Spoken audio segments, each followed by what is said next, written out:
គោរពជំរាបសួរពុកម៉ែបងប្អូនទាំងអស់គ្នាស្វាគមន៍មកកាន់ Channel ដៃថ្មីនេះជាមេរៀនបន្ទាប់ដែលយើងនឹងសិក្សាអំពី tool យើងមកស្គាល់ឈ្មោះរបស់ tool ហើយនឹង property របស់កម្មវិធី Control 2024 អូខេបងប្អូនទាំងអស់គ្នាមើលម៉ៅរបស់ខ្ញុំសញ្ញាប្រួយនេះមកមើលខាងឆ្វេងនេះគេឲ្យឈ្មោះថា tool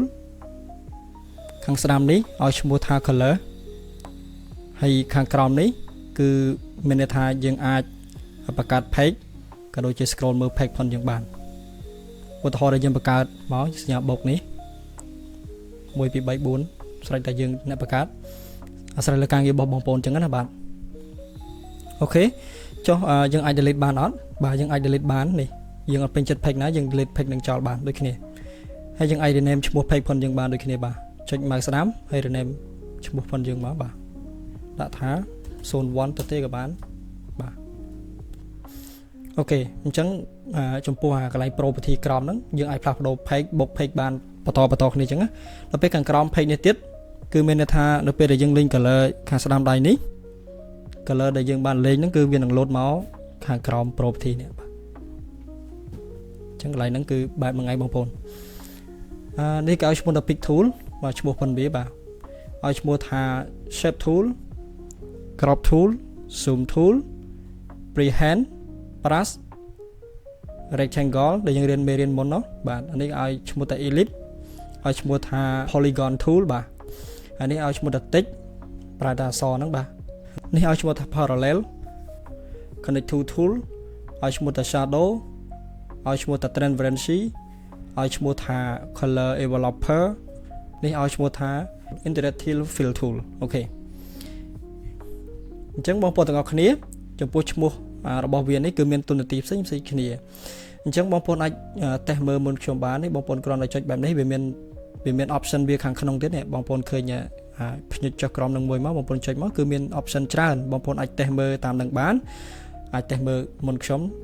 បានបាទហើយមានតាំងពី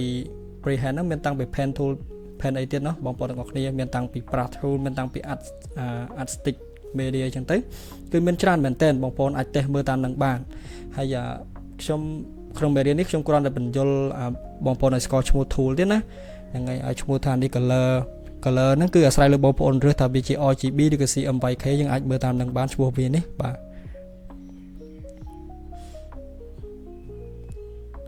អូខេខាងលើនេះគេឲ្យឈ្មោះថា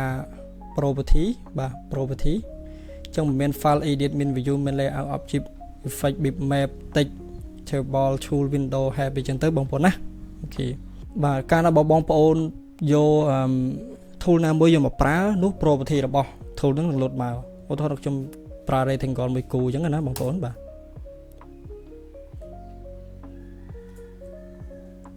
ហើយខ្ញុំប្រើ ellipse បាទ ellipse ហ្នឹងដែលយើងនិយាយមិញហ្នឹងបាទអញ្ចឹង property របស់វាផ្លាស់ប្ដូរយើងឈរទៅលើ tool របស់ rectangle ពេលនោះ property របស់ rectangle នឹងចេញមកយើងឈរលើ property របស់ ellipse ពេលនោះ ellipse property របស់ ellipse នឹងចេញមកបាទបែបហ្នឹងបងប្អូនបាទសម្រាប់គូទិសគូអីចឹងទៅបាទអញ្ចឹងបងប្អូនទាំងអស់គ្នាមេរៀនតាក់ទងជាមួយនឹងការបញ្យល់ឈ្មោះ tool ឈ្មោះអីហ្នឹងគឺខ្ញុំបានបញ្យល់ត្រួសហើយគឺมันបានវែងឆ្ងាយលំអិតខ្លាំងពេកទេបងប្អូនអាចតេស្តមើលតាមនឹងបានតេស្តមើលមុនខ្ញុំទៅហើយខ្ញុំនឹងបញ្យល់នៅពេលក្រោយមេរៀនបន្តទៀតអូខេបងប្អូនទាំងអស់គ្នាវីដេអូឈ្មោះ tool ដែលជាមេរៀនថ្មីនេះក៏សូមបញ្ចប់តែប៉ុណ្ណេះបាទជួបគ្នានៅវីដេអូក្រោយ